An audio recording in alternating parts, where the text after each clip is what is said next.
Hello, everybody. Welcome to the interviews of the European Livestock Voice. Today, we are starting to speak about quite an important topic, antimicrobial or antibiotic resistance, and we are going to see what's the difference. And we are going to deal with this subject because we hear a lot about that, and we hear a lot of disinformation, many fake news circulating on this matter. Also, unfortunately, among important organizations or institutions. And we are going to speak about that with an expert who is joining us today, Nancy De Bruyn. And she will correct the pronunciation of her name, sorry about that, but she's the executive director of the Federation of the Veterinarians of Europe, FV. And so Nancy, thank you for being here, and I'm asking you first of all to introduce properly yourself. Thank you very much. Very happy to be with you. Yeah, just to introduce myself, indeed, I'm a Belgian veterinarian. I graduated in Ghent University here in Belgium, and I've been working now for FE for more than 20 years. Before I was a practitioner, both in mixed and companion animal practice. And my specializations have been always on the use of medicine and antimicrobial resistance and animal welfare. So I ask you straight away the importance of antibiotic resistance, for your federation, and possibly the difference between, because I see a lot of confusion between antibiotic resistance and antimicrobial resistance, which are taken as synonymous, and they're not, of course. Yeah, for us, the antimicrobial resistance, or even better, antibiotic resistance, is of crucial importance already for many years. We are founding member of the European Platform on Responsible Use of Medicines in Animals, and we have been promoting responsible and prudent use for many years. We're also part of many research projects to prevent animals to get sick, better biosecurity, alternatives use of antimicrobials, and also preventive strategies to reduce antimicrobial resistance. Just on your question, the difference between antibiotic and antimicrobial resistance. Antimicrobial is a much wider term. It's not only bacteria, but it also has coccidiostat, antiprotozoa, antivirals in it. But of course, the most important for us is antibiotic resistance, the resistance that bacteria get against certain antibiotics. So antibiotics or antibiotics, depending on the pronunciation again, is part of the antimicrobials. So that's something we need to clarify already. But let's get straight to the point. So the question is, are we eating antibiotics when we are eating meat, eggs, milk, so animal origin products, or not? No, we are not, because in the EU we have a very strict waiting period, or also called withdrawal period, set for every medicine, and this includes antibiotics. So it has been calculated how long a certain medicine stays in our body, in the body of the animal, and is when it's eliminated. So that is strictly enforced with routine testing for all medicines. So if you eat animal products, you're not eating antibiotics or any residues of other medicines. Which is something important to clarify, because we have seen also in this last period this message circulating on Twitter and other social media platforms. So the next question is, of course, because animals are still treated with antibiotics when necessary for their own wealth on top, because it's something we tend not to consider as consumers. So like people, if an animal is sick, must be treated, sometimes only when necessary, as far as I know, with antibiotics. So the question is, can we acquire antibiotic-resistant bacteria from eating meat from antibiotic-treated animals or not?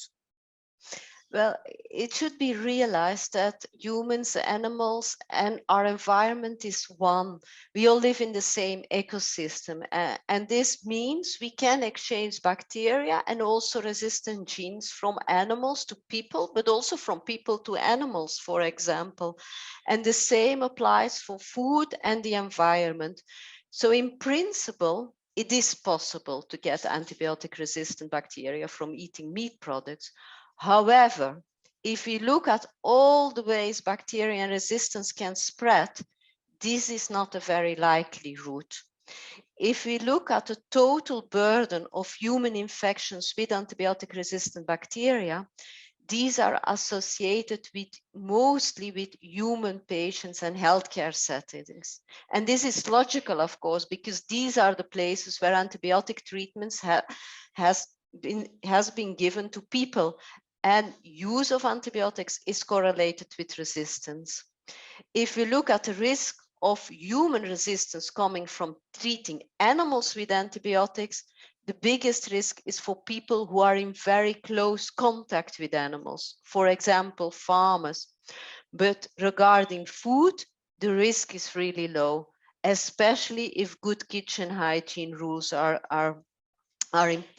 followed. So speaking of farmers, when are they using antibiotics for the animals? I mean, why and when do farmers use antibiotics for their animals? Well, farmers use antibiotics to treat bacterial infections.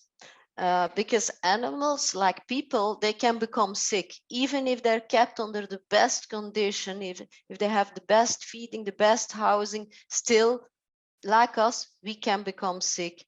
And even if the animals get sick, the farmer will call the veterinarian, who will come and evaluate the situation, make a diagnosis, maybe do some laboratory testing, some sensitivity testing, and then prescribe the right treatment for those sick animals.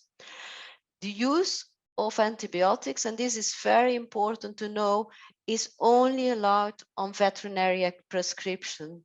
And the use of veterinary medicines to compensate for poor hygiene, inadequate animal husbandry, or poor farming is banned in the regulation. It's not allowed. So it's not used like that also because it's a cost on top, besides being... Absolutely. Yeah, farmers do not want to treat their animals with antibiotics. They will only do it when it's needed, when there is a bacterial infection. And we all, as veterinarians, we often have a bit of feeling that the human health sector does not understand the importance also for humans to efficiently treat animals. Because if you treat an antibiotic, an animal with a bacterial disease, you can avoid that this disease spreads to other animals and spreads to people.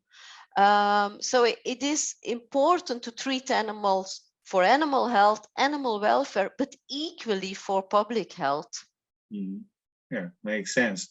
You were saying before that the risk is for people staying in close contact with animals, like farmers, eventually. So, is antimicrobial resistance in humans resulting from the overuse of antibiotics in animals? No, it's not correct, because most AMR issues in human resistance in humans relate to the use of antimicrobials in humans, which is logical. What percentage of AMR in humans is likely to be attributable to AMR in animals? Well, we don't know exactly, but if you look at all the scientific publications that have been done so far, it shows that really the percentage is fairly low, which of course doesn't mean it's not important, not at all. But for sure, the biggest burden of AMR in humans is not caused by the use in animals. It's caused by the use of antimicrobials in humans.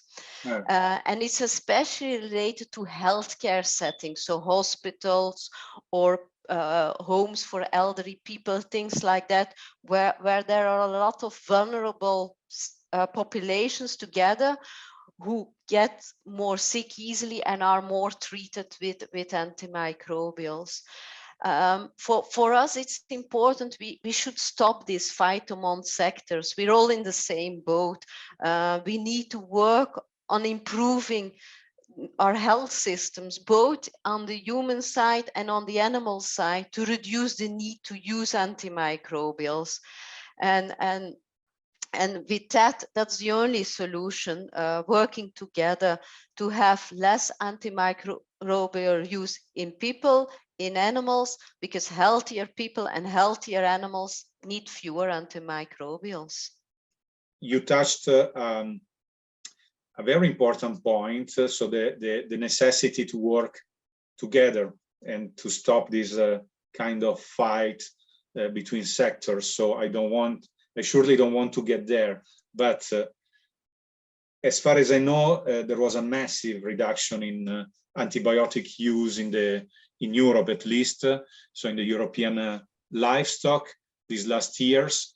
And I wanted to ask you, without searching for a polemic or again a fight between sectors, but has human medicines made the same effort and reduced antibiotic use like the livestock sector has done, as far as you know, or not really yet? Indeed, if you look at the animal health sector, the veterinary sector, there's been massive reduction. So we now have a reduction of about 43%, and we're working as a sector very much towards the farm to fork goal of 50% reduction.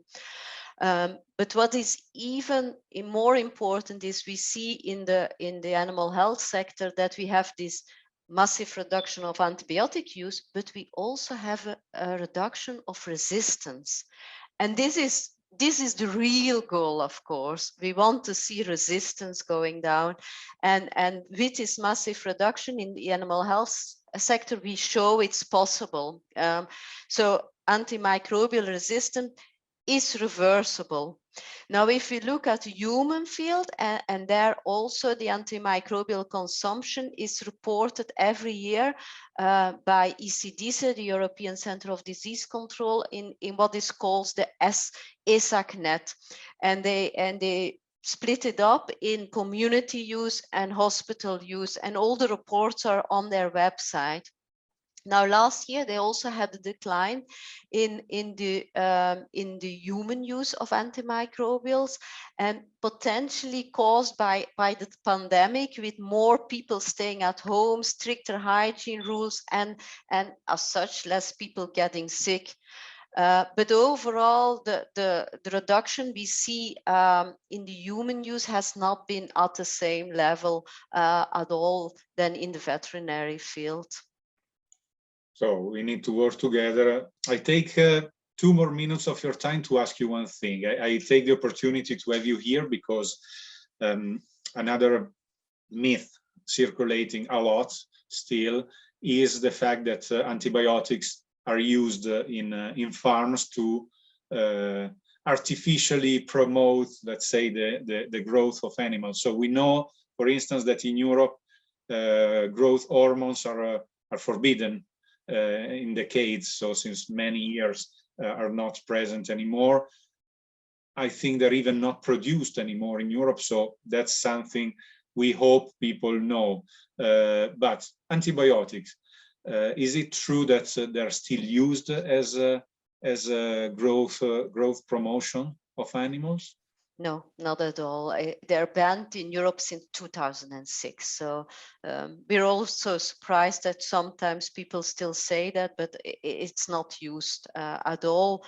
But there are, of course, still non-EU countries that use it. But in the EU, it's banned since long. So thank you very much, Nancy, for your for these informations and sharing your expertise. Would you like to add some final remarks, maybe?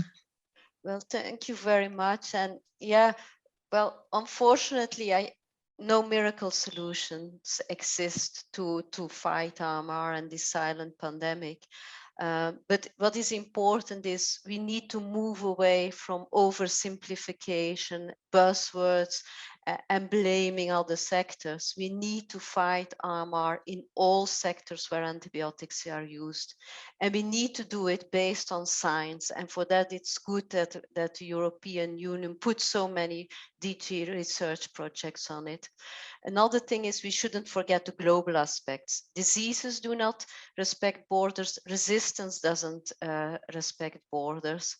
And we all have to do it in all sectors, so in a One Health way, because we all live in the same ecosystem on the same planet, and we only have one. Well, I hope many can listen to you, and thank you again. Really, I hope to see you soon, to ask you soon questions again, and thank you for your time. Thank you very much, with great pleasure.